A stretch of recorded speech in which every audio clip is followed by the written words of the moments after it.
And I'll tell you why in a bit.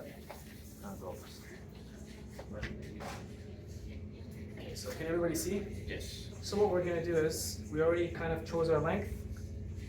Up top, we took a little bit of a piece and we saw where we kind of like messed around with it a little bit. Now that I think we should have chosen them earlier. It's okay. So what we did was pretty much similar to the square layer. You know how we did it? And we wanted to sit a little bit above the O-bone. We picked a good length around here, and then what we did was we took the small piece, pulled it out straight vertically, and cut it. That's our guide for our internal lengths. Okay, so we'll get that done first, and then what we're gonna do after. Oh, So, and if it's a bit hard to see when you pull it out, just, let's say this is where we want it to sit. Let me grab a longer piece actually. Let's say that's where we want it to sit, right on the O-bone. See where it kind of curves here? You can snip it here, lift it, and then you have your guide right there, okay?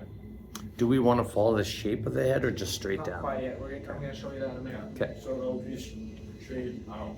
It'll be straight out, but with a twist. We're gonna pinch, we're gonna grab, set the cone nice and flat to the head, come out. There's our guy in the corner. Take that snip.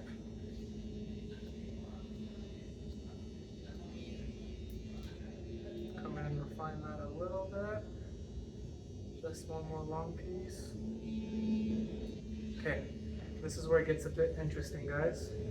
We've made that first square incision. We're coming through. And now we're going to be doing one more cut. Or should we elevate from here? No, it's good. It's trickier because there's no mirror. Okay, so then take that cut. And then what we're going to do now, here's where it gets interesting. We're going to pull this whole section out. And then we're just going to elevate it slightly like this. Yeah? And we're just going to cut. And what that does is it helps us preserve our external line, but it also helps us soften that weight at the bottom. And then we can pull this up a little bit more, check. Yeah, we're gonna leave this. Yeah, we're gonna have to leave this. Yeah? Do you understand why we did this, guys? The way that we did this and why we elevated? Because if I were to follow this line, this square cutting line all the way down, I'd cut into the nape that I already set, and then that way we'll lose our external length.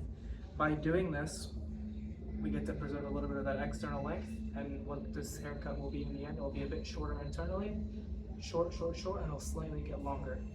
So you can kind of see something like this in the end. So it's a little bit disconnected. That's what we want today, because we want to preserve this nape length. Was your hair similar to that? My Like hair? an hairstyle? Yeah. No, I don't. Not It's mine. longer the Little back bit out. actually. Kinda It is. kind of is. So guys, I'll make sure that when you're grabbing that last section, that's like so important. Because this is the bottom length that we set on the nape. And then we're Texture just a little gonna point cut that.